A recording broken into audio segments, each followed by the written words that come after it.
नमस्कार, मैं हूं मयूरिका और आज रविवार की सुबह आप सभी के लिए शुभ हो, मंगलमय हो। इस संडे मॉर्निंग का विश करती हूं क्योंकि संडे मॉर्निंग हम सबके लिए बहुत खास होती है। पूरे सप्ताह का जो एक थकान जैसी महसूस होती है उसे हम संडे के दिन थोड़ा रिलैक्स अपने आप को करने की कोशिश करते हैं। लेकिन संडे जब पूरा होता है तो हमें अचानक एक चिंता सताने लगती है और वो चिंता होती है आने वाले सप्ताह की कि आने वाला सप्ताह कैसा होगा। संडे की शाम होते होते ही हमारे मन में अगले सप्ताह की चिंता थोड़ी सी घर कर ही जाती है कि नेक्स्ट वीक पता नहीं क्या होने वाला है। आजकल हम सबकी लाइफ बहुत ज्यादा अनसर्टेन है, कभी भी कुछ भी हो सकता है और इसीलिए हम सब अब अलग अलग चीजों में विश्वास करने लगे हैं। बहुत सारे लोग जब अखबार पढ़ते थे, अब अखबार का चलन थोड़ा कम हो गया है, लेकिन जब हम अखबार पढ़ते थे तो सबसे पहले मैंने बहुत सारे ऐसे लोगों को देखा है जो खोलकर अखबार में सबसे पहले अपनी राशि पढ़ते हैं कि आज का मेरा दिन कैसा रहने वाला है। हम भले ही 21वीं सदी में चले गए हो, विज्ञान को बहुत ज्यादा मानने लगे हो, लेकिन फिर भी अपने आप को समझना, अपने आप के भविष्य को जानना कि मेरा ये साल या ये वीक या ये महीना कैसा रहने वाला है, हम सबके लिए आज भी बहुत ही दिलचस्प और हमेशा पसंदीदा रहा है। तो वीआरएम टीवी के जरिए एक खास आपकी संडे मॉर्निंग और पूरा वीक कैसा रहेगा, ये सीरीज हम शुरू करने जा रहे हैं। टैरोट की दुनिया से आपको दिखाएंगे कि आखिरकार कैसे आपका सप्ताह रहने वाला है। टैरो एक ऐसी विद्या जो कार्ड्स के जरिए आपका भविष्य, आपका नजदीक का भविष्य बहुत पर्टिकुलर रूप से आपको बता सकते हैं और इसलिए टैरो की नजर से आपका सप्ताह कैसा रहने वाला है ये वीआरएम टीवी पर आप रोजाना हर रविवार को सुबह 10 बजे मेरे साथ देख सकेंगे और मेरे साथ एक खास खूबसूरत टैरो रीडर जुड़ी हैं, जिससे सबसे पहले आपको मिलवाती हूँ और उसके बाद टैरो कैसे काम करता है ये सवाल के जवाब के साथ आपका सप्ताह कैसा रहेगा उसकी जानकारी लेंगे। Hello Nidhi, how are you? Hello. Radhe Radhe. Radhe Radhe. मेरे साथ है टैरो रीडर निधि शाह, जो टैरो रीडर तो है ही, साथ ही न्यूमरोलॉजी और बहुत सारी विद्याओं में पारंगत है और आपका भविष्य कैसा रहेगा वो बखूबी बता सकती है। मुझे लगता है ये बहुत इंटरेस्टिंग और दिलचस्प होता है। हमें छोटी छोटी चिंताएं हमेशा सताती रहती है। हमारे बच्चे की एग्जाम कैसी होगी, हमारी हेल्थ कैसी रहेगी, आने वाले वीक में या महीने में हम ट्रैवल कर रहे हैं कि नहीं, हमारे पेरेंट्स की हेल्थ को लेकर हमारे थोड़े कंसर्न रहते हैं। तो इन सारे सवालों के जवाब हमें निधि देने वाली है। निधि, बहुत बहुत स्वागत है आपका वीएनएम टीवी पर। Thank you so very much. चलिए थोड़ा सा बताइए ये टैरो काम कैसे करता है और अब क्यों टैरो पर सब बहुत ज्यादा विश्वास करने लग गए हैं? देखिए, ये जो टैरो कार्ड है, ये 15 सेंचुरी 15 सेंचुरी में आया था। एंड ये यहाँ पे नहीं, यूरोपियन कंट्रीज में ज्यादा यूज हुआ करता था। 18 सेंचुरी में ब्रिटिशर्स इंडिया में इसे लेके आए थे, लेकिन इंडियन इसे नहीं यूज करते थे और ना इस पे बिलीव करते थे। बट हम्म। धीरे धीरे 19 सेंचुरी में लोग हम्म। इसमें बिलीव करने लगे एंड नियर अबाउट 1960 से टैरो हमारे भारत में बहुत ज्यादा फेमस हो गया है एंड अब लोग इस पे बिलीव करने लगे हैं। हम्म। अब बिलीव करने लगे हैं और इसलिए हमने सोचा कि क्यों नहीं लोगों को कुछ नए रूप में भविष्य बताया जाए। हमने बहुत सारी भविष्य की जो अलग अलग विधियां हैं वो तो अपनाई है। हम कभी कभी लोगों को कुंडली दिखाते हैं, राशि वाइज भविष्य दिखाते हैं। आप हमें हमारा सप्ताह आने वाला कैसा रहेगा कैसे बताने वाले हैं? मैंने सोचा है इस बार कुछ नया करते हैं, क्यों नहीं हम न्यूमरोलॉजी और टैरो को इंक्लूड करें। So wow. हम 1 to 9 के सीरीज में, जैसे मैं हम्म। एग्जांपल देती हूँ, जैसे किसी का भी जन्म किसी भी महीने की 1 तारीख को, 10 तारीख को, 19 तारीख को और हम्म। 28 तारीख को जन्मा है, उनका हम्म। ये वीक मतलब 15 तारीख से 22 तारीख का दिन, हफ्ता कैसे जाने वाला है, वैसे ही हम्म। वो सीरीज हम स्टार्ट करेंगे। पहले 1 तारीख, फिर 2 तारीख, जो 3 तारीख को जन्मे हैं उस हिसाब से। जी, यानी मूलांक के हिसाब से आप हमें हमारा भविष्य बता रही हैं, राइट? जी, मुलांग के हिसाब से। और मैं अपने ऑडियंस को कहना चाहूंगी, बहुत लोग कंफ्यूज रहते हैं व्हाट इज मुलांग। सो मैं जी। आपको बता दूं, जो आपका बर्थ नंबर है, फॉर हम्म। एग्जांपल कि कोई भी इंसान 1 सितंबर 2012 को जन्मा है तो उनका मुलांक 1 होगा, फर्स्ट इज मुलांग। और जो हम्म। बाकी का पूरा डेट ऑफ बर्थ है वो भाग्यांक या लाइफ पाथ नंबर भी कहते हैं। सो हम हम्म। मुलांक के हिसाब से आपको बताएंगे कि आपका आने वाला हफ्ता कैसा रहेगा। चलिए, ये बहुत दिलचस्प हमेशा ही सबके लिए होता है क्योंकि हर कोई ये जानना चाहता है कि मेरा वीक आखिरकार कैसा रहेगा। थोड़ा-सा हेल्प हो जाता है, एक पॉज़िटिविटी आ जाती है कि अगर हमारा कोई बता दे कि आज का दिन आपका अच्छा जाने वाला है, तो हम सुबह से ही काफ़ी खुश रहते हैं और एक पॉज़िटिव एनर्जी के साथ जब आगे बढ़ते हैं, तो सब कुछ अच्छा ही होता है। तो चलिए, मुझे लगता है मूलांक 1 से आप शुरू करेंगे? जी, मैं मूलांक 1 से स्टार्ट करती हूँ। सो हुँ। आने वाला हफ्ता 15 और दिसंबर मूलांक टू 1 में 1 में कौन-कौन सी डेट्स आएँगी, वो भी ज़रा हमारे ऑडियंस को बता दीजिए? यस, जैसे कि हम वीक टू वीक करेंगे, जैसे कि हम संडे टू सैटरडे का लेंगे, जी, जी। ठीक है? तो hmm, I think so Sunday is आज 15 तारीख है, सो हुँ, 15 तारीख से 21 तारीख तक आपका आने वाला हफ्ता कैसा हुँ। जाने वाला है, सो मूलांक 1 के लिए मैं आपको बताने वाली हूँ। जी, जी। और ये आप लाइव टैरोट आपका रीडिंग के ज़रिए हमें बता रही हैं। जी, मैं टैरो रीडिंग के थ्रू यहीं पे ही लाइव आपको बताने वाली हूँ। वाह! चलिए देख लेते हैं चलिए, मूलांक 1 यानी 1 तारीख को जो जन्मे और कौन-कौन सी तारीख आएगी इसमें? 1 तारीख जो भी मैं वापस रिपीट करती हूँ, जो हुँ, भी लोग किसी भी महीने की 1 तारीख को, 10 तारीख को, 19 तारीख को और 28 तारीख को जन्मे हैं, उनके हुँ। लिए ये हफ्ता कैसा रहेगा, वो मैं आपको बताती हूँ। जी, चलिए बताइए।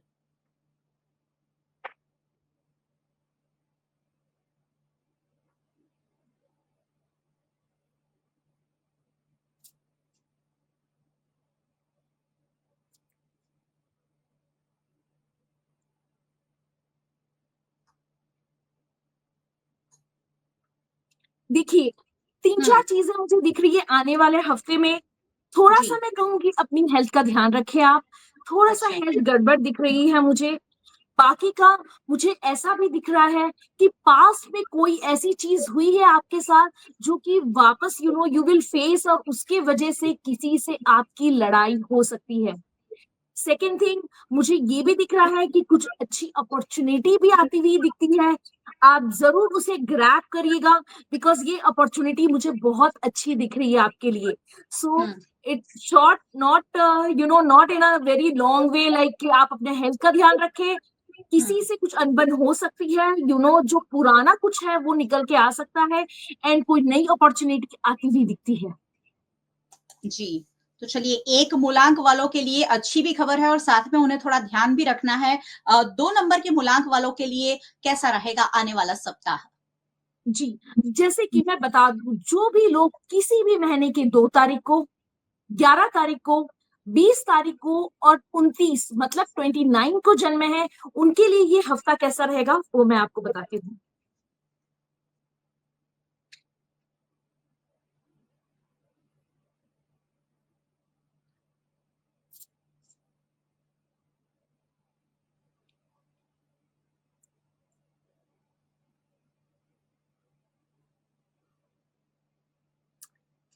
इनके लिए हफ्ता अच्छा है। मुझे ऐसा दिख रहा है कि कोई इन्वेस्टमेंट है या कुछ हुँ, तो है, इन्हें कुछ पैसे मिलते हुए दिखते हैं।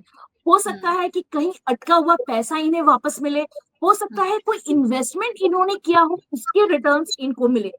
इवन मुझे ये भी दिख रहा है रोमांस वाइज़ भी ये हफ्ता आपके लिए बहुत अच्छा है।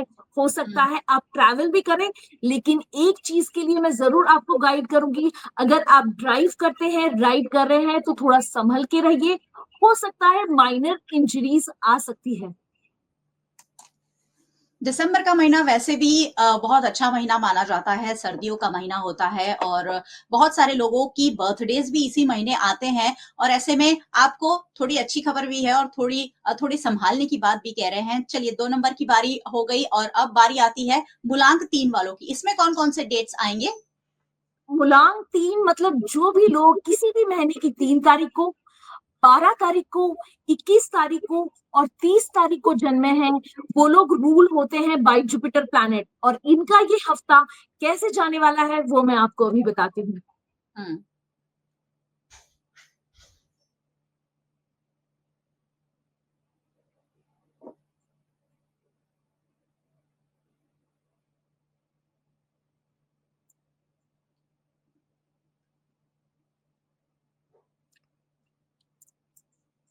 3 तारीख वालों के लिए मैं ये कहूँगी ज़्यादा ओवरथिंकिंग ना करें आप और मेडिटेशन से जरूर जुड़ जाए, क्योंकि कुछ ना कुछ आपके दिमाग में चलता ही रहता है। सेकेंड थिंग, एक अनाउंसमेंट दिखती है, हो सकता है कोई गुड न्यूज आपको आ सकती है, हो सकता है आपके घर में कोई गुड न्यूज देने वाला है, किसी ने कंसीव किया है तो आपको गुड न्यूज मिलेगी। और इवन ये भी दिखता है, हो सके आप ये हफ्ता ट्रैवल करोगे। चलिए 3 नंबर का जो मूलांक है, उनके लिए तो काफ़ी अच्छा सप्ताह दिख रहा है कि कोई अच्छी गुड न्यूज़ मिल सकती है, लेकिन ओवरथिंकिंग से अपने आप को रोकना है क्योंकि आजकल हम सब बहुत ज़्यादा सोचने लग जाते हैं किसी ना किसी बात पर, तो ज़रूरी है कि हम ओवरथिंकिंग से अपने आप को बचाएँ, तो शायद बहुत सारी दिक्कतों से हम अपने आप को बचा सकते हैं। जी, निधि जी, 4 नंबर के मूलांक वालों में कौन-कौन सी डेट्स आते हैं? यस। 4 तारीख को जो भी लोग जन्मे हैं, फॉर एग्जाम्पल किसी भी महीने की 4 तारीख को, 13 तारीख को, 22 तारीख को या 31 तारीख को जन्मे हैं, वो लोग रूल होते हैं बाय राहु। और इनके हुँ, लिए आने वाला हफ्ता कैसा रहेगा वो मैं आपको बताती हूँ। जी।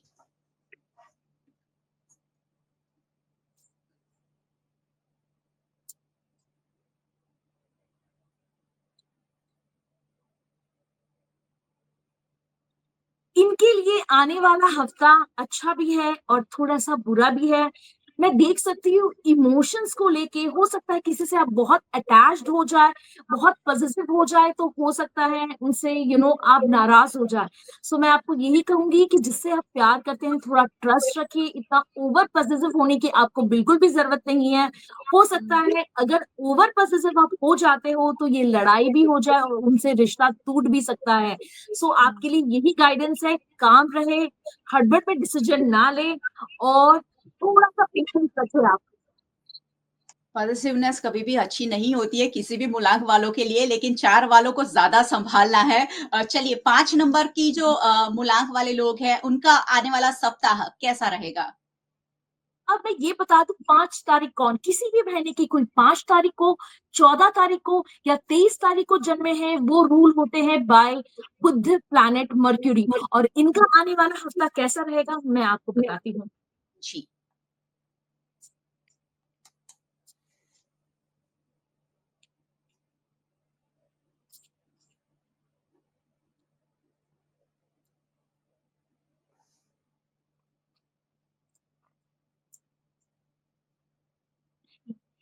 इनका आने वाला हफ्ता अच्छा दिख रहा है।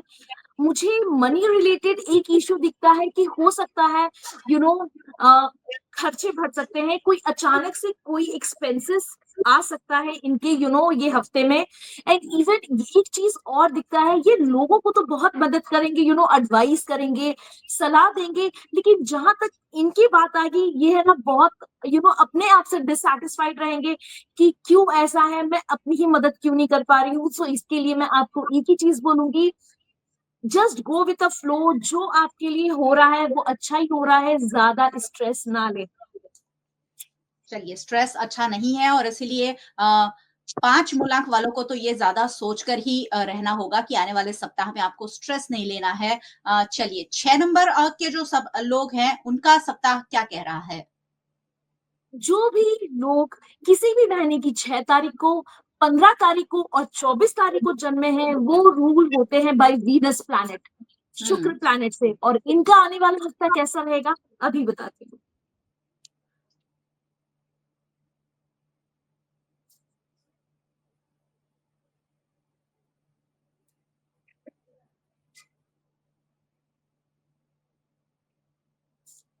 इनका आने वाला हफ्ता अच्छा दिख रहा है, हो सकता है कि ये ट्रैवल करे, ट्रैवल दिखता है इनका।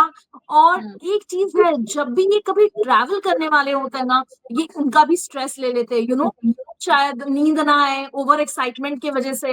ये रहता है इनको कि अरे ये तो नहीं छूट गया, वो तो नहीं छूट गया, उस वजह से थोड़ा सा स्ट्रेस दिख रहा है।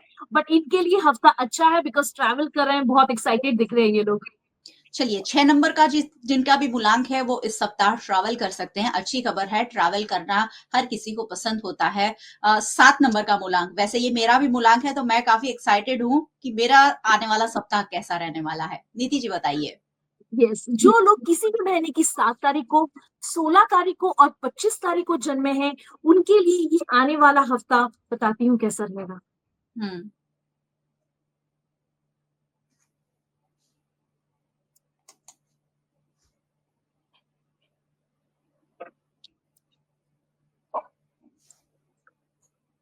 इनके लिए भी गुड न्यूज भी है, कुछ डिसअपॉइंटमेंट वाली भी न्यूज है। गुड न्यूज ये है कि हो सकता है इनको ऐसी कोई अपॉर्चुनिटी आए जिससे ये ट्रैवल करे। हो हम्म, सकता है अब्रॉड के भी कोई अपॉर्चुनिटीज आ सकते हैं या आप अब्रॉड भी ट्रैवल कर सकते हो। हम्म, सेकेंड थिंग, एक चीज और दिखती है, आप बहुत जी जान लगा के मेहनत करते हैं लेकिन कभी कभी आपको ऐसा फील होता है कि नहीं, वो सेटिस्फैक्शन नहीं मिला, क्या मैं हम्म, और मेहनत करूं या और ज्यादा मेहनत करूं। ये चीज हमेशा इनके दिमाग में रहती है। लेकिन मैं एक ही चीज कहूंगी आपसे, आप बहुत हार्ड वर्क करते हो, सो इसको लेकर ओवर थिंक ना करें और हम्म। अपने आप पर कभी क्वेश्चन नहीं करें, बिकॉज आप बहुत सही जा रहे हो। चलिए, ये हमेशा ही रहता है कि अपने आप को एक्सेल कैसे करना, और इसलिए लोग सोचते तो रहते ही हैं, लेकिन मैं आपकी जो एडवाइस है उसे जरूर ध्यान में रखूंगी। 7 नंबर मूलांक की बात आपने की, और 8 नंबर के मूलांक वाले लोगों का सप्ताह कैसा रह सकता है? जो भी लोग किसी भी महीने की 8 तारीख को, 17 तारीख को या 26 तारीख को जन्मे हैं, वो रूल होते हैं बाय शनि। और इनका आने वाला हफ्ता क्या कहता है ये मैं आपको अभी बताती हूँ। जी।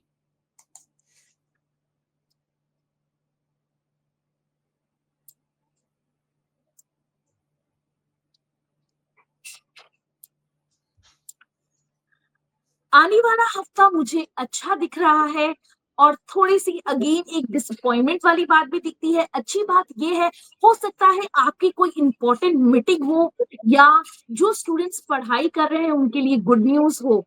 एंड ये कहीं ना कहीं बहुत फ्रूटफुल आपके लिए होगा। सेकेंड थिंग, बहुत ही जल्दी से आप लोगों पे ट्रस्ट तो नहीं करते, हो सकता है कोई आप पर चीट भी करे। सो थोड़ा सा संभल के अपनी हर चीज किसी को शेयर नहीं करनी है, ये ध्यान रखिएगा। और दूसरी चीज, अपना हेल्थ का जरूर ध्यान रखिए, क्योंकि ये आने वाला हफ्ता ऐसा दिख रहा है कुछ तो हेल्थ प्रॉब्लम्स आने वाली है।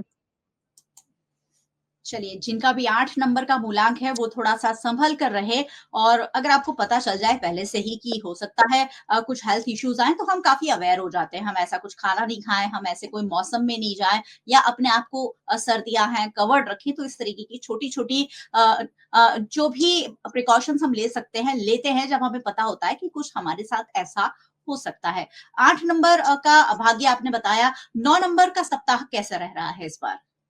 जो भी लोग किसी भी महीने की 9 तारीख को, 18 और 27 को जन्मे हैं, वो रूल होते हैं बाय मार्स। और इनका आने वाला हफ्ता कैसा जा रहा है वो मैं आपको अभी गाइड करती हूँ। जी।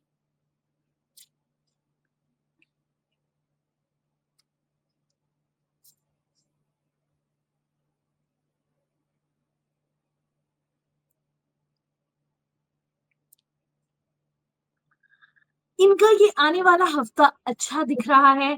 कुछ पैसे से रिलेटेड कुछ इनकम भी दिख रही है, जो साइड इनकम कुछ आए या कुछ इन्वेस्टमेंट की कुछ प्रॉफिट्स आते हुए दिखते हैं। हो सकता है ये आपके एक्सपेक्टेशंस के हिसाब से ना हो, लेकिन थोड़ी तो गुड न्यूज है। सेकेंड हुँ। थिंग, इमोशनल वीक है, रोमांटिक वीक दिख रहा है, कुछ गुड न्यूज भी मिल सकती है आपको। और सेकेंड थिंग, कुछ ट्रांसफॉर्मेशन दिखता है। हो सकता है कि आप स्पिरिचुअल जर्नी से जुड़ जाए, हो सकता है कि आपको ट्रैवलिंग में सुकून मिलता है, आप ट्रैवलिंग करें। कुछ तो ऐसी चीज है जो आपको बहुत पसंद आती है, और वो कुछ आप करने वाले हैं ये आने वाले हफ्ते पर। यानी 9 नंबर वालों का जो सप्ताह है वो काफ़ी अच्छा रह सकता है। 1 से 9 नंबर वालों का सप्ताह आने वाला कैसा रहेगा, ये हमने जान लिया, और बहुत आसान हो जाता है हम सबके लिए जब ऐसी कोई बातें, ऐसी कोई चीज़ें हमें पता चल जाएँ। अगर अच्छी पता चलती हैं तो एक पॉज़िटिविटी आती है, और अगर ऐसा लगे कि कुछ सँभलना है तो हम सँभल कर भी चलते हैं। आने वाला सप्ताह ओवरऑल कैसा लग रहा है निधि जी? यस, जरूर। हुँ।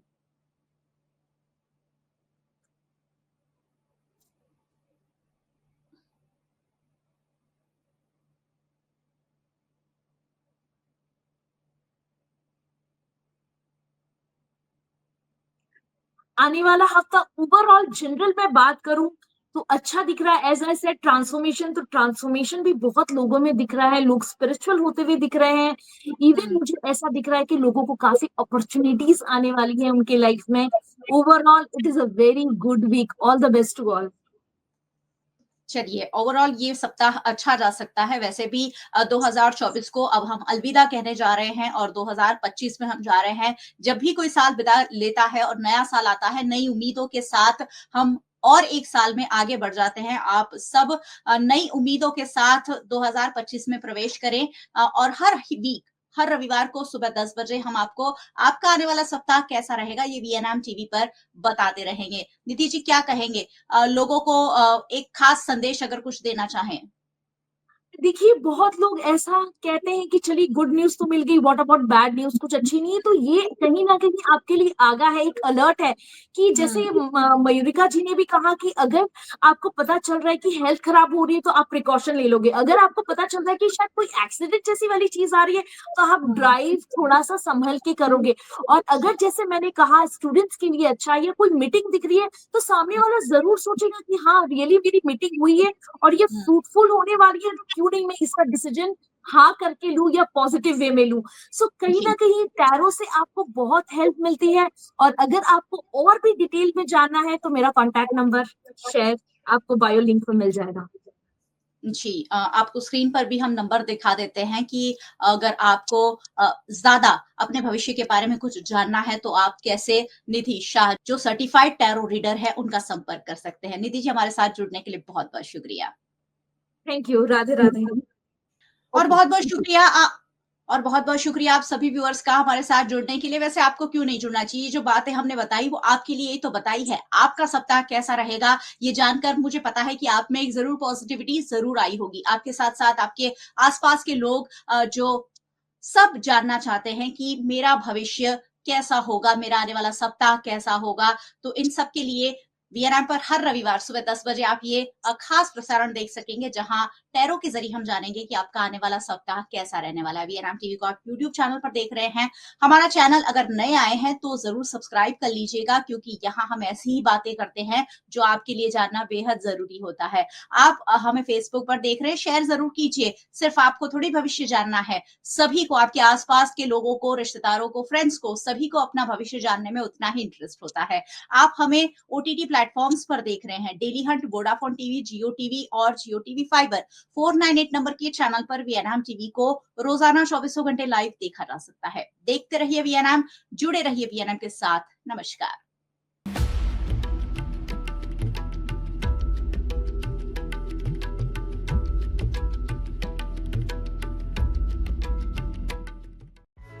Himanshu Sales Corporation, your trusted destination for top quality consumer electronics since 1994. TV showroom से शुरुआत करने के बाद अब गुजरात के अलग अलग शहरों में हिमांशु सेल्स के electronic super stores, TV, washing machine, fridge, water purifier, vacuum cleaner, water cooler, mixer, OTG और वाटर हीटर, डिफरेंट और अपडेटेड टेक्नोलॉजी के इलेक्ट्रॉनिक अप्लायंसेस हिमांशु सेल्स में अवेलेबल। इस दिवाली अपने घर को नए इलेक्ट्रॉनिक अप्लायंसेस से सजाने विजिट करें Himanshu sales corporation. Himanshu sales corporation, G2 silver plaza, old Padra road, Vadodara, Gujarat.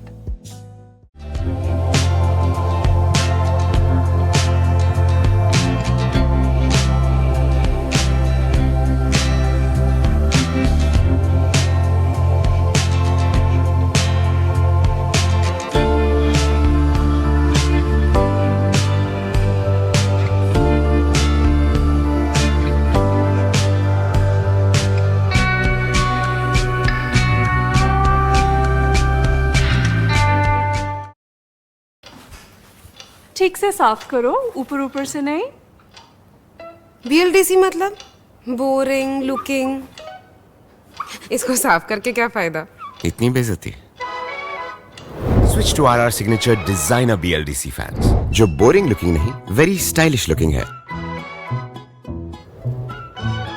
RR signature fans, आपके काम की बात।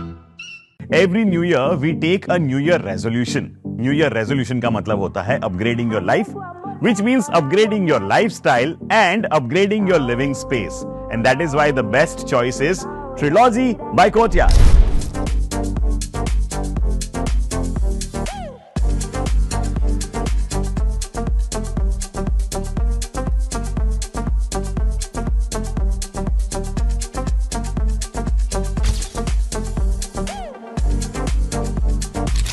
Metrology by Courtyard.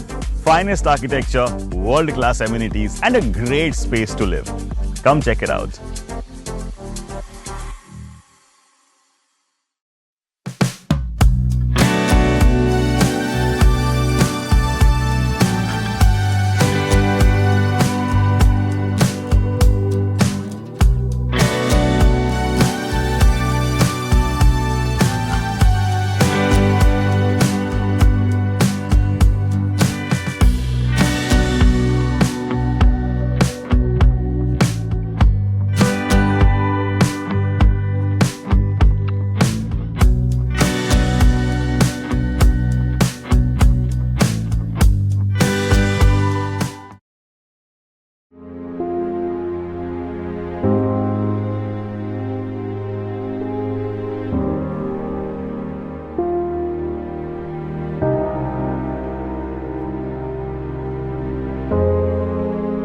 वडोदरा एक ऐसा शहर जहां की हवाओं में शाही गायकवाड़ों का गौरव गूंजता है और दीवारों पर बसी हर नकाशी अतीत के सुनहरे पन्ने खोलती है। लेकिन फिर वक्त ने करवट ली, जहां एक तरफ ऊंची ऊंची इमारतें और चमचमाते मॉल आधुनिकता की पहचान बन गए, वहीं दूसरी तरफ हमारे इतिहास की वो खूबसूरत इमारतें जो हमारे वजूद का हिस्सा हुआ करती थी, आज गुमनामी की गर्द में दफन हो गई है। नमस्कार, मैं हूँ साक्षी सिंह और आप देख रहे हैं VNM टीवी। इस वक्त मैं वडोदरा के एक ऐसे ऐतिहासिक स्थल पर खड़ी हूँ जो एक जमाने में शाही गायकवाड़ परिवार का निवास स्थान हुआ करता था। ये है भद्र कचेरी। वडोदरा के पानी गेट के पास स्थित ये इमारत कभी शाही ठिकाना और प्रशासनिक केंद्र हुआ करती थी। भद्र कचेरी का निर्माण मुस्लिम शासनकाल के दौरान हुआ था और बताया जाता है कि यह भद्र महल मांडवी गेट से भी पुराना है और कुछ इतिहासकार इसे 16वीं सदी का बताते हैं। यह इमारत वडोदरा के शाही गृह राज्य गायकवाड़ों का पहला निवास स्थान था, जो लगभग 1800 ई तक उनके रहने का स्थान रहा। इसके बाद ये प्रशासनिक मुख्यालय के तौर पर इस्तेमाल होने लगा और यही कारण था कि इसे भद्र कचेरी कहा जाने लगा। इसकी वास्तुकला मुगल सम्राट शाहजहां के बाद की वास्तुकला शैली पर आधारित थी। इतिहास की गवाही देने वाली ये इमारत सिर्फ पत्थर, ईंट और लकड़े का ढांचा नहीं है, बल्कि हमारे धरोहर की वो बेशकीमती कहानियां हैं, जहां हमें हमारी संस्कृति, सभ्यता और पहचान की झलक देखने को मिलती है। लेकिन अफसोस, जैसे जैसे वक्त ने करवट ली, हमने इन धरोहर से मुंह मोड़ लिया।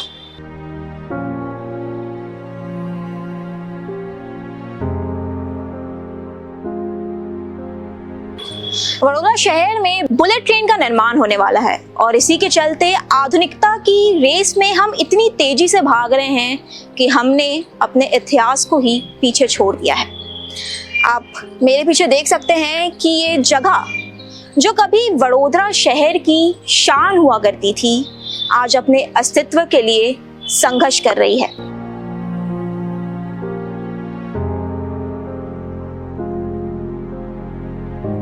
एक ऐसा ऐतिहासिक स्थल जो वक्त की मार झेलते झेलते अब खंडर में तब्दील हो गई है।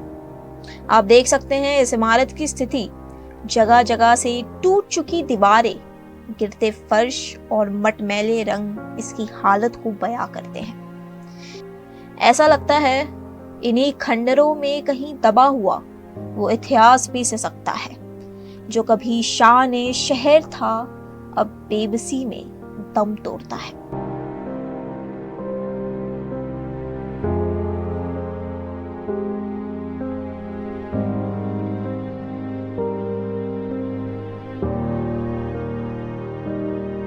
ये जो झरोका आप देख रहे हैं वो इस इमारत का सबसे अनमोल और आकर्षित हिस्सा है, जो कमल के आकार में बनाया हुआ है। कहा जाता है कि ये झरोका एक ही पत्थर से तराशा गया है और इस झरोके से पहले के जमाने में शाही परिवार लड़ाई के खेल और कुश्ती का आनंद लेता था।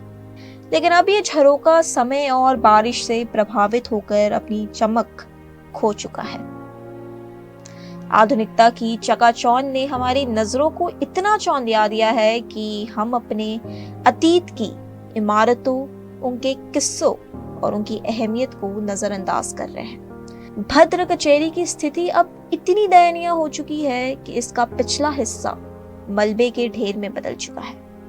यूं तो वडोदरा शहर को स्मार्ट सिटी के नाम से जाना जाता है और इस शहर को स्मार्ट सिटी बनाने के नाम पर हर साल लाखों करोड़ों रुपए खर्च किए जाते हैं और कई बार तो ऐसा देखने को मिला है कि जहां पर इन खर्चों की जरूरत नहीं है वहां पर भी ये खर्चे किए जाते हैं। अभी हाल ही में वडोदरा में फ्लाईओवर कंस्ट्रक्शन को लेकर लोगों ने विरोध किया था। लोगों का कहना था कि उन्हें इस फ्लाईओवर की जरूरत नहीं है, लेकिन ना जाने क्यों नगर निगम करोड़ों रुपए खर्च करके ये फ्लाईओवर बनाना चाहती है, जिससे शहर का विकास तो नहीं होगा बल्कि उल्टा लोगों को ट्रैफिक जैम जैसी कई अन्य परेशानियों का सामना करना पड़ेगा।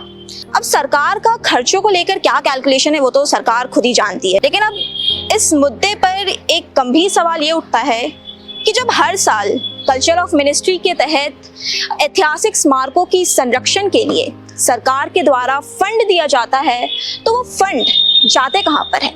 क्योंकि अगर फंड का सही तरीके से इस्तेमाल होता तो आज हमें इस इमारत की ये स्थिति देखने को नहीं मिलती। जब बेफिजूल के खर्चे की बात आती है तो हमारी सरकार बढ़ चढ़ के भाग लेती है, लेकिन जब बात गरीबों की भलाई की हो या इन ऐतिहासिक स्मारकों के संरक्षण की तो सरकार हमेशा मुंह मोड़ लेती है। अभी भी वक्त ज्यादा नहीं हुआ है। अगर हम चाहे तो सब एकजुट मिलकर सरकार से इस धरोहर को बचाने की मांग कर सकते हैं और हम ये सुनिश्चित कर सकते हैं कि जो हमारी आने वाली पीढ़ी है वो इन इमारतों को सिर्फ तस्वीर में ना देखे। ये सिर्फ एक इमारत नहीं है बल्कि हमारे शहर की पहचान है, हमारे अस्तित्व की पहचान है, जिसको बचाना हमारा कर्तव्य है। इस पर आपकी क्या राय है हमें कमेंट करके जरूर बताइएगा।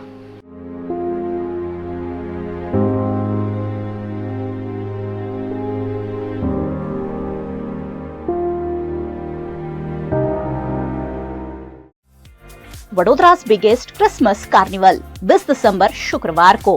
फन, फूड और गेम्स का मजा, कई एक्टिविटीज, गेम्स के साथ साथ फेस्टिव शॉपिंग भी। बच्चों से लेकर बड़ों तक सभी के लिए यहाँ कुछ ना कुछ। बच्चों के लिए खास लकी ड्रॉ भी। रजिस्ट्रेशन के लिए स्कैन करें। एंट्री बिल्कुल फ्री और स्पॉट रजिस्ट्रेशन भी अवेलेबल। 20 दिसंबर शुक्रवार शाम 5 से रात 9 बजे तक, फारसी अटियारी ग्राउंड, सयाजीगंज, वडोदरा।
हमें लड़की पसंद है।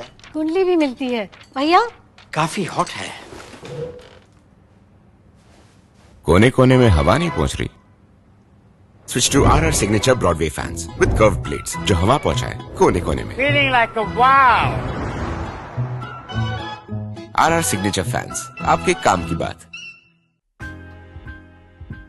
Welcome to Courtyard Palladium. 3 BHK large size apartments જ્યાં તમને મળશે એક grand living room with an amazing view, સાથે એક comfortable dining area, a perfect kitchen for your perfect family. Now 3 bedrooms નો પહેલો bedroom with an amazing balcony view. સાથે the second bedroom which is very comfortable, very cozy and has ample of sunlight. And now for the third And the master bedroom of this house. This is so amazing, so grand and so beautiful. Best વાતા apartments ની એ છે કે અહીંયા તમને મળે છે walk through balcony. So now I'll see you in the living room. Let's go. This is amazing, right? Courtyard Palladium, 3 BHK large apartments near Earth Infinity in Bhaili. Don't forget to visit.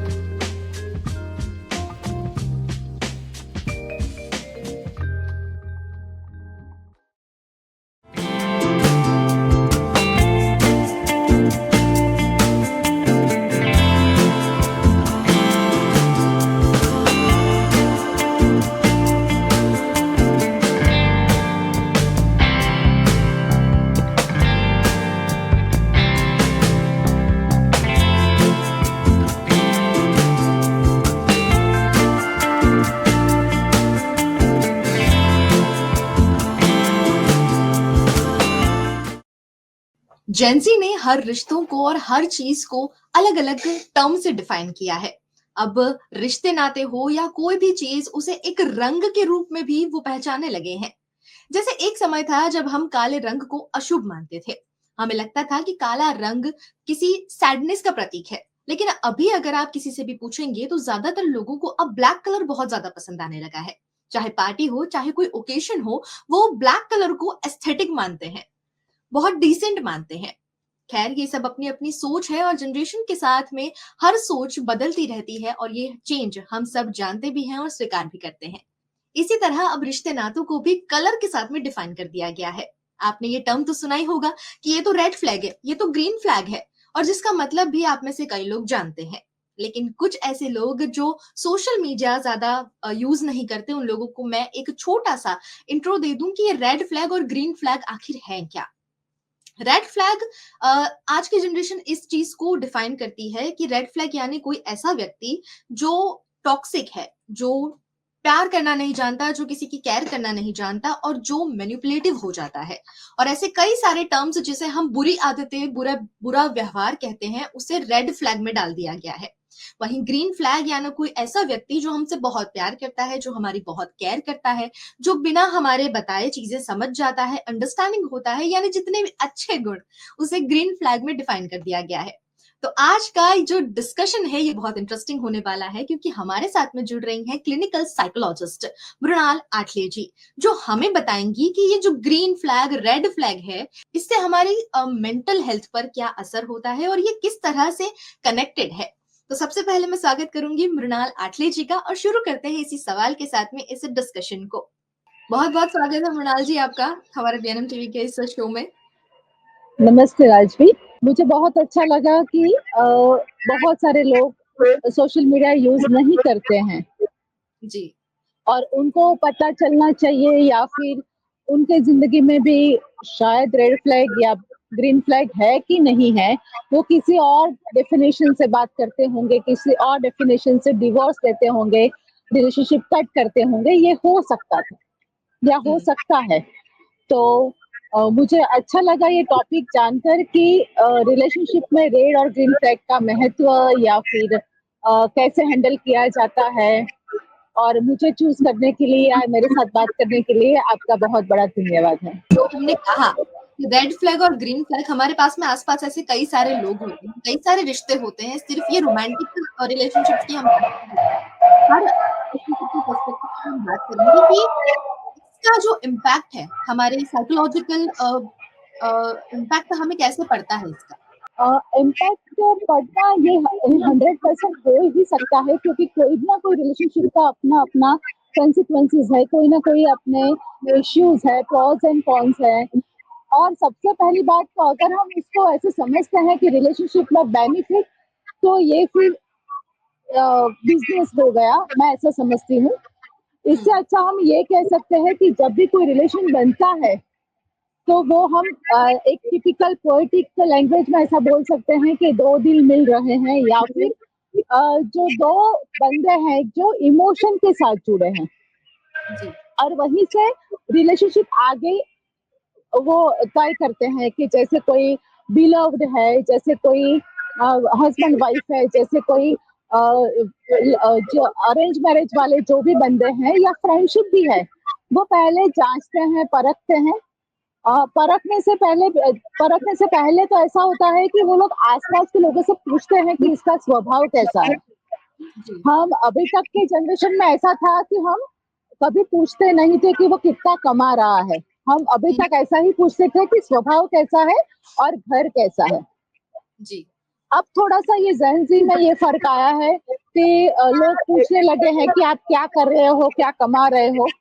और ये expectation हर एक partner को है अपने opposite sex के साथ कि 20, 22, 25 साल में वो इतना कमा ले कि उसका खुद का घर हो, उसके पास ऑडी जैसी लग्ज़रियस गाड़ी हो और उससे वो लोग रेड और ग्रीन फ्लैग तक पहुँचते हैं, वो उसका मीनिंग भी वैसे निकालते हैं।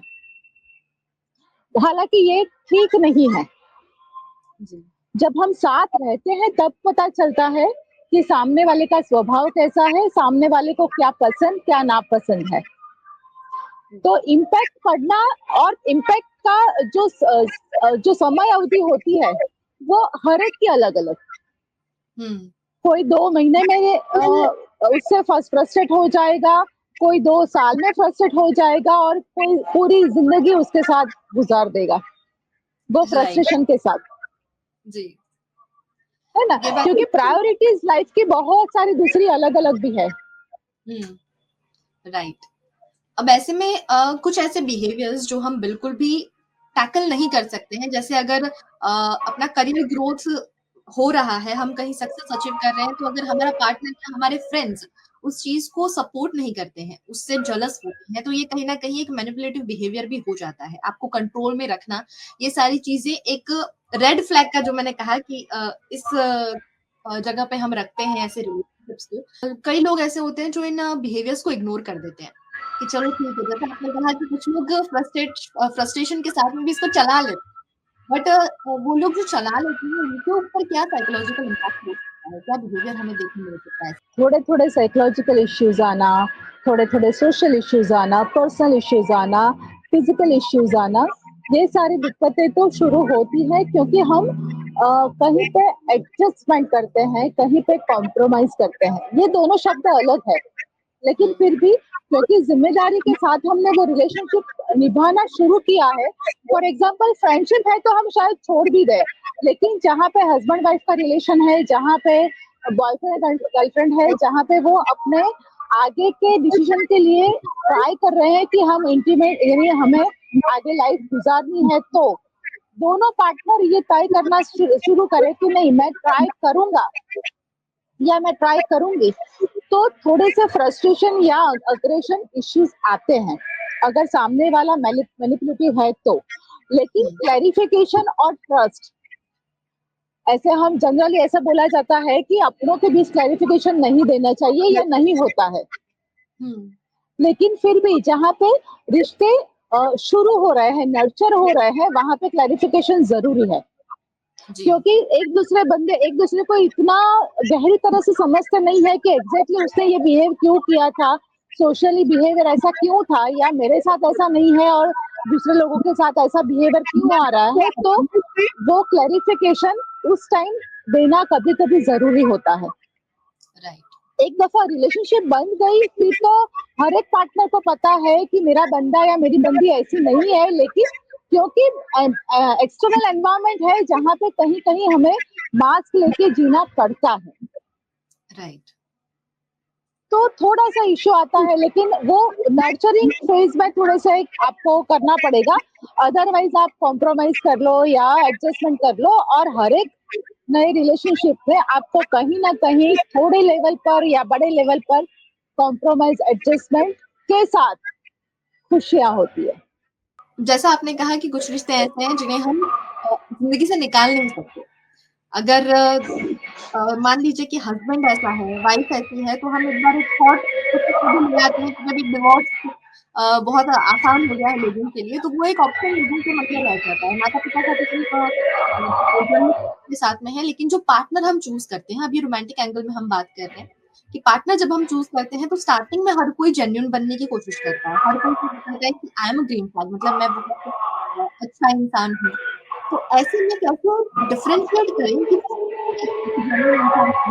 सबसे पहले तो जहाँ पे रिलेशनशिप बनते हैं तो मैं उसके लिए ग्रीन फ्लैग्स की बात करूँ या मैं दोनों के अपने स्वभाव के मनमेल के बारे में बात करूँ कि जहाँ पे वो दोनों एक दूसरे के साथ कंफर्ट फील कर रहे हैं।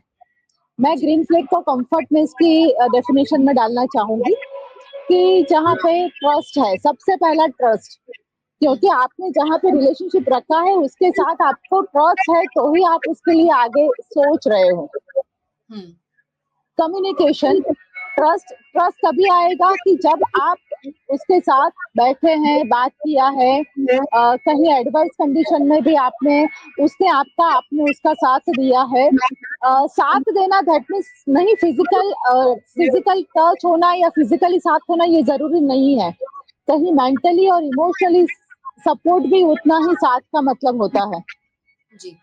वो ट्रस्ट अपने एब्सेंट में यानी पार्टनर के एब्सेंट में भी अगर कोई बंदा अपने पार्टनर के लिए जो भी बात कर रहा है वो एक कम्युनिकेशन वो इतना ऐसा होना चाहिए कि थर्ड पर्सन को ऐसा ना लगे कि ये सिर्फ और सिर्फ बाहर दिखावा है और उसी हिसाब से वो गुड़ी बात कर रहा है।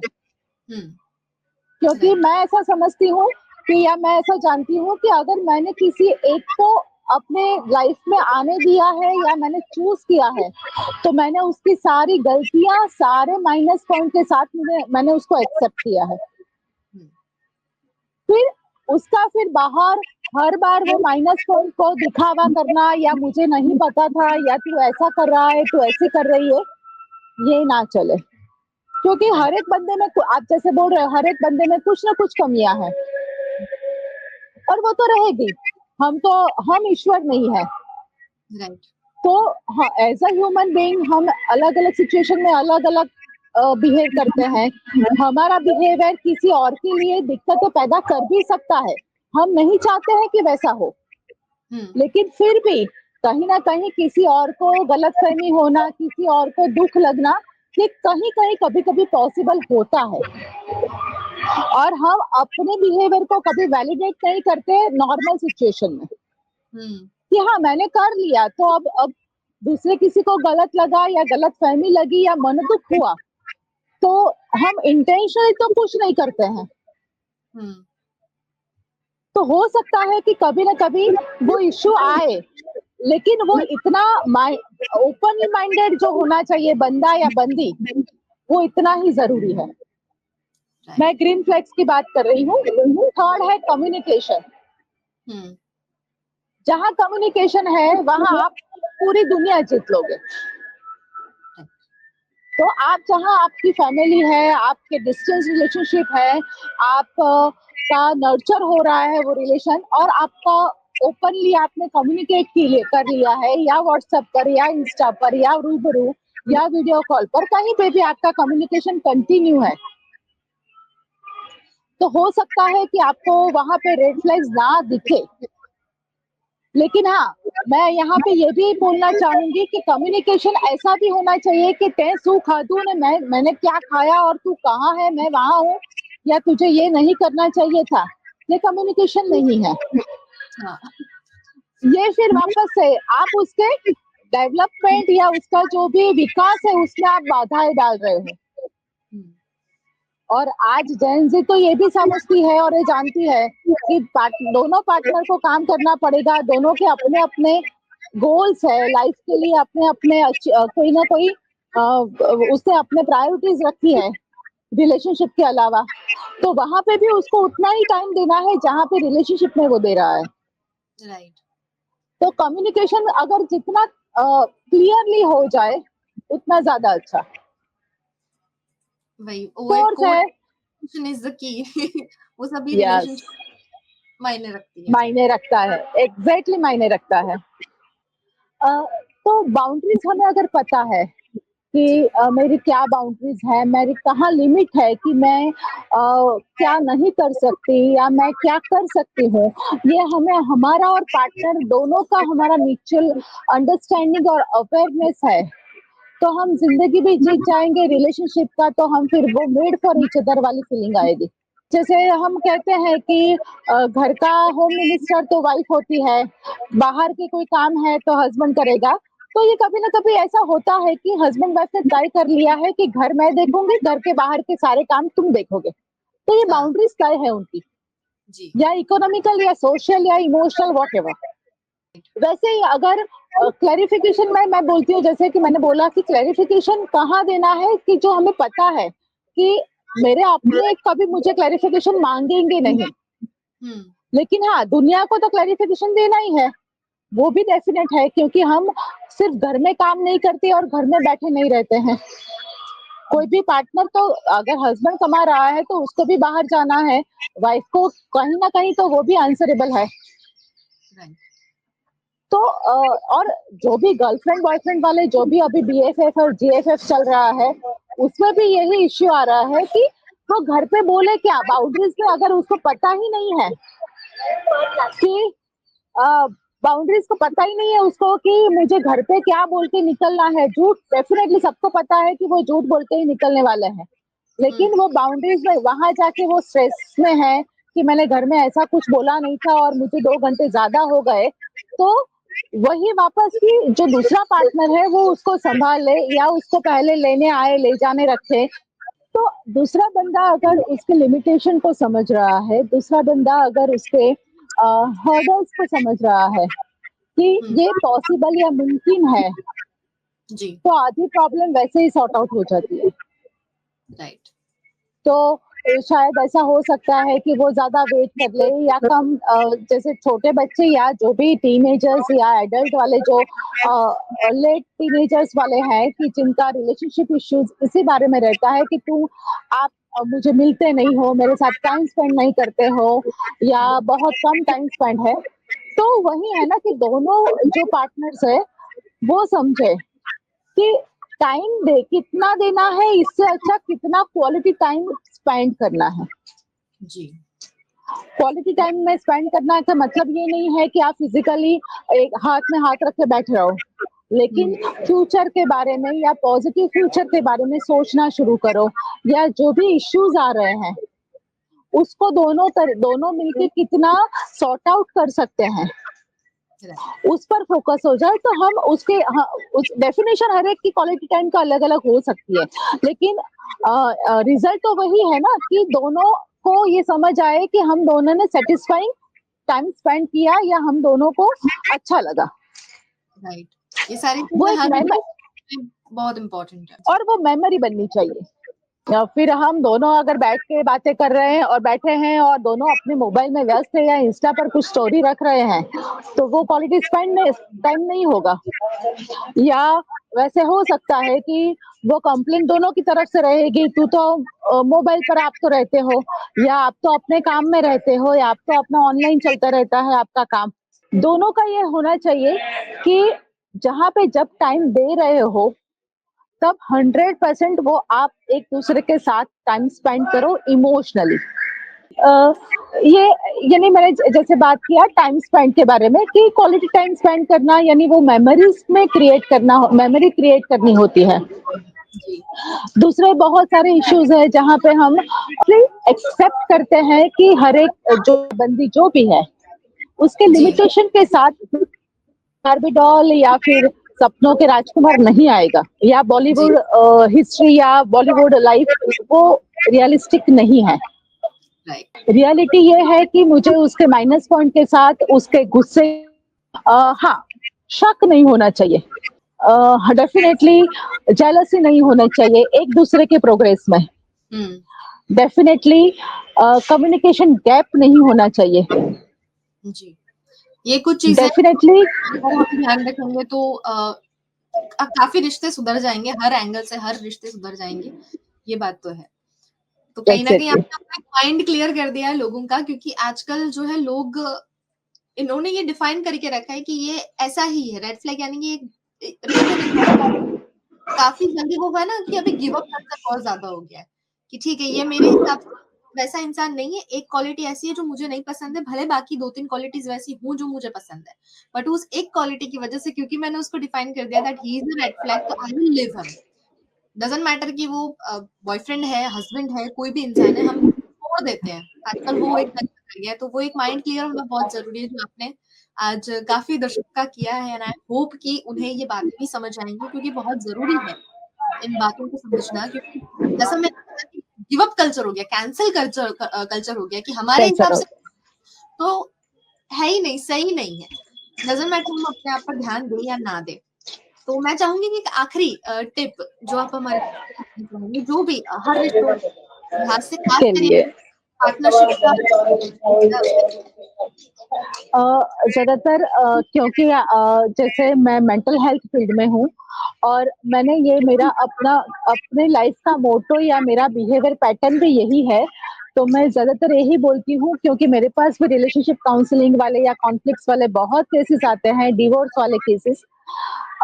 मैं हर बार यही हर बंदे को ये बोलती हूँ जो रिलेशनशिप में है या कोई मेंटल हेल्थ इश्यू को लेके आया है कि हमें पेशेंट या जो भी हमारा साथ जो पार्टनर है या जो भी सामने वाला बंदा या बंदी है, उसके बिहेवियर से दिक्कत है, होल पर्सनालिटी से दिक्कत नहीं होनी चाहिए। हम उसके बिहेवियर को छोड़ के हम उसकी पूरी पर्सोना को भी क्वेश्चन में रख दे और आप जैसे बोल रहे हो कि ये मेरे चेकलिस्ट में नहीं आ रहा तू मेरे लिए नहीं है, तो फिर जिंदगी में या पृथ्वी पर कोई रिश्ता कायम बचेगा ही नहीं।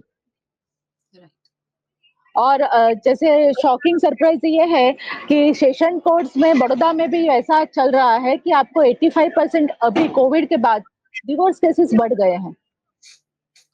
वो वही रीजन कि टाइम नहीं दे रहा है या वो मेरे टाइप का नहीं था या मैंने जैसा सोचा था वैसा नहीं था। पैसों को तवज्जो दिया जाता है, लेकिन ये 3-4 पॉइंट जो बहुत ही क्रिटिकली यानी वो समाज आगे जा रहा है कि पता नहीं चल रहा कि एग्जैक्टली ये लग्न की संस्था, जैसे हम लग्न संस्था बोलते हैं या मैरिज इंस्टीट्यूशन बोलते हैं या रिलेशनशिप के जो अपने खुद के एक मायने पहले से तय थे, वो सारी डेफिनेशन अभी अपने हिसाब से चल रही है। राइट। एक बंदे को लगा कि ये नहीं होना चाहिए, उसने मेरे को टाइम नहीं दिया, उसने मुझे गिफ्ट्स नहीं दिए, उसने मुझे लव यू नहीं बोला, उसने मुझे अप्रिशिएट नहीं किया और रिश्ता खत्म। तो ये तो रिश्ता नहीं था, ये तो सिर्फ अट्रैक्शन था। लेकिन अभी चल रहा है वो, और ये सबसे बड़ा इसीलिए थेरापिस्ट अभी बहुत बढ़ रहे हैं या थेरापी के लिए आने वाले बंदे बहुत बढ़ रहे हैं, क्योंकि उनको छोटे-छोटे ब्रेकअप हो गया तो उनको काउंसलिंग चाहिए, उनको सेपरेशन हो गया उनको काउंसलिंग चाहिए, उनका जॉब चला गया उनको काउंसलिंग चाहिए। डेफिनेटली अगर ज़रूरी है तो आप लो, डेफिनेटली लो, लेकिन खुद को इम्प्रूव करने के लिए अपना टाइम पहले दो कि आप कहाँ गलत थे। हर बार सामने वाले की गलती नहीं होती है। तो वो भी एक समझना जी। और सब सिर्फ अपने लिए एम्पैथी चाहिए, देनी नहीं है किसी को। तो थोड़ा-सा ये इश्यू आ रहे हैं, लेकिन हाँ, होप है कि उसमें भी बहुत सारे जनरेशन में बहुत सारे बच्चे या बंदे बहुत अच्छा भी कर रहे हैं, अपने रिलेशनशिप के अपने ही मायने पर वो चल रहे हैं। मैं एक उदाहरण देना चाहूँगी, सॉरी, अभी आप रतन टाटा जी चले गए, तो उनके साथ उनका जो भी पार्टनर था, जो टाटा ट्रस्ट का अभी मालिक है, मैं शायद नाम भूल रही हूँ शायद, तो वो उससे अपनी फ्रेंडशिप कैसे वो निभा रहा है। हमने वो पूरी जर्नी जब उसकी डेथ सेरेमनी रतन टाटा जी की हो रही थी, तब वो अपने साथ या अपने जो इमोशन या ग्रीविंग था उसके साथ भी उसने रतन टाटा को बाय किया। तो ऐसा होता है कि रिलेशनशिप सिर्फ बोलना या प्रेजेंटेशन देना या बिहेवियरल जनरल एक्सटर्नल अपीयरेंस यही सिर्फ नहीं वाली बातें हैं या दिल को छूने वाली स्किल्स है जो हम अपने पार्टनर में देखते हैं, अपने फ्रेंड्स में देखते हैं या देखना चाहते हैं, तो वो लोग भी हमें देखना चाहेंगे। तो अगर वाइस वर्सा हो तो बहुत अच्छा, तो फिर तो फ्रेंडशिप भी मेड फॉर ईच अदर रहती है। बिल्कुल, ये एक सबसे इम्पोर्टेंट टिप जो एज अ ह्यूमन भी हम दर्शकों तक पहुंचाना चाहते हैं, और एज अ क्लिनिकल साइकोलॉजिस्ट इन्होंने आप सबको ये जो टिप्स दिए हैं, जो सारे मैसेजेस दिए हैं, ये हम सभी के लिए बहुत इंपॉर्टेंट हैं, क्योंकि करियर की फील्ड में हम आगे बढ़ रहे हैं वो हमारे ऊपर है ही, क्योंकि उसमें हमारा पूरा एफर्ट हमारे अकेले के लिए होता है, इंडिविजुअली होता है, लेकिन रिश्ते नाते भी जिंदगी में बहुत जरूरी होती है। एक वेब सीरीज का एक डायलॉग है कि अगर हम कामयाब हो गए तो हमारे पीछे कोई ताली बजाने वाला तो होना चाहिए, तो कामयाब होने का कोई मतलब होता है, वरना अगर ताली बजाने वाला कोई नहीं है तो फिर आपने जिंदगी में कुछ नहीं किया है। ये एक डायलॉग अगर हर कोई याद रखे तो वो शायद इन बातों को बहुत अच्छे से, बहुत गहराई से समझेगा। जो चीजें हमने आज डिस्कस की बहुत इंपॉर्टेंट है, स्पेशली आज की जो जेनजी जनरेशन है, जो बाकी हमारे पेरेंट्स की जनरेशन है, हमारे बड़े भाई बहन है, इन सभी ने तो रिश्तों को बहुत अच्छे से निभाना सीख लिया है। जैसा मैम ने कहा कि कुछ कॉम्प्रोमाइज करके, कुछ एडजस्टमेंट्स करके, लेकिन उसमें भी अपनी बाउंड्रीज याद रख के। अगर चीजें बहुत ज्यादा बिगड़ रही हैं तो फिर आपको एक स्टैंड लेना बहुत जरूरी है, उसको हम गलत नहीं ठहराते हैं, लेकिन बात बात में अगर आप अपनी मर्जी चलाना या अपने चेकलिस्ट पे टिक करते जाना सही समझते हैं तो वो कहीं ना कहीं आप गलत डायरेक्शन में जा रहे हैं। और इसी बारे में आज का ये पूरा टॉपिक था, जिसमें बहुत अच्छे से मृणाल जी ने हमें सही टिप्स दिए हैं, सही नॉलेज दी है। तो बहुत बहुत शुक्रिया आपका हमारे साथ में जुड़ने के लिए ma'am. All the best. Thank you Rajvi, thank you. जैसा आज के इस वीडियो में हमने डिस्कस किया कि रेड फ्लैग्स और ग्रीन फ्लैग्स जो टर्म हम सबसे ज्यादा सुन रहे हैं, इस वजह से हम कई सारे रिश्तों को नकारना सीख गए हैं। अब ऐसे में जैसा मैंने कहा कि अगर कुछ ज्यादा गलत हो जाता है तो अपने लिए स्टैंड लेना कोई गलत बात नहीं है, लेकिन कई लोग हैं जो इस गलत बिहेवियर को भी टॉलरेट कर लेते हैं। बिकॉज कहीं ना कहीं मेरा ये मानना है कि अगर चाइल्डहुड ट्रॉमा आपको कोई है, अगर आपको आपकी फैमिली से उतना प्यार नहीं मिला है या आप अकेले बचपन में रहे हैं, तो वो एक चाइल्डहुड ट्रॉमा सबका होता है, जिसकी वजह से हमें आदत हो जाती है टॉक्सिसिटी को सहन करने की। तो यहाँ पर भी ये बिहेवियर हमारा गलत हो सकता है। हमें जरूरी है ये जानना कि हमारी बाउंड्रीज क्या है, हम कैसे प्यार कर सकते, हम कैसे रिश्ते निभा सकते हैं, और वही सारी चीजें हम सामने से भी आने देते हैं और एक्सेप्ट करते हैं। हर बात को नकारना और हर चीज में अपनी मर्जी चलाना ये भी गलत है, और कहीं ना कहीं आप ही उसमें रेड फ्लैग बनते जा रहे हैं। तो आज ये जो पूरा डिस्कशन हुआ बहुत ही अच्छा हुआ, और ऐसा डिस्कशन हुआ है जो आज की जनरेशन तक पहुंचना बहुत ज्यादा जरूरी है। तो इस वीडियो को आप ज्यादा से ज्यादा लोगों तक शेयर कीजिएगा, और आपके इस पर क्या ओपिनियंस है आप खुलकर हमारे साथ में कमेंट सेक्शन में शेयर कर सकते हैं। तब तक जुड़े रहिएगा VNM टीवी के साथ में। नमस्कार।